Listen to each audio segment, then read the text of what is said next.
Ever stayed awake replaying a conversation from hours ago or even years ago? You tell yourself to stop, but the thoughts keep coming back. The room is quiet, your body is tired, and somehow your mind is wide awake. That is overthinking. And it can feel incredibly personal, but it is not proof that something is wrong with you. I'm MindPulse, and in the next 5 minutes, I'm going to show you why your brain gets stuck and how to get it unstuck. Here's the science. Rumination is not deep thinking. It is repetitive, obsessive mental looping that crowds out everything else. Your brain is only about 2% of your body weight, but it uses roughly 20% of your energy. So even when you are lying still, your mind is still working hard. One major player here is the default mode network. It is the brain's inner narrator. It helps with self-reflection, remembering the past, and imagining the future. That sounds useful, and it is. But when you are trying to rest, it can keep generating one self-focused story after another. Not because you are weak, because your attention is drifting and the loop keeps feeding itself.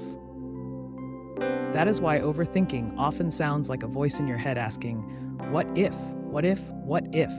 The brain thinks it is helping. Instead, it is trapping you in a mental replay. So how do you interrupt it? Technique 1 is the 5-minute rule, also called worry postponement. Give yourself a short, contained window to think. Set a timer for 5 minutes. Write down everything that is bothering you. No censoring, no editing. Just get it out of your head and onto paper. This matters because thinking and worrying are not the same thing. Thinking helps you find clarity in action. Worrying is problem-solving gone sideways, so when the timer ends, you close the notebook and say, not now. If the thought returns, you do not argue with it. You simply remind yourself that it already had its turn. That small boundary changes the relationship. A recent clinical trial on worry postponement found real reductions in worry for people with generalized anxiety.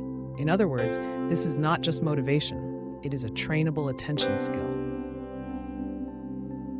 And if the thought still keeps knocking, use technique 2, grounding. Grounding is how you bring your attention back to the present on purpose. Start with 5 things you can see, then 4 things you can touch, 3 things you can hear, 2 things you can smell, 1 thing you can taste or imagine tasting. Notice the details, the grain of wood, the weave of fabric, the coolness of glass, the shape of a leaf, the texture of your own hair. These ordinary sensations give your mind somewhere real to land. And that is the key. Overthinking lives in the future and the past. Grounding brings you back to where your feet actually are. Within 30 seconds, your breathing often slows, your shoulders soften, the mental volume drops. Maybe not all the way, but enough to feel the difference, enough to get your steering wheel back. So if your mind starts spiraling tonight, remember this: the goal is not to force sleep. The goal is to stop feeding the spiral, so rest becomes possible again. 5-minute thinking window, then grounding. One gives permission to think, the other brings you back to reality. Together, they turn helplessness into control, and that is the shift. Not from a perfect mind, but from a trapped one to a guided one. Calm is not something you wait for. Sometimes it is something you practice. Subscribe to MindPulse for more science-backed tools you can use today.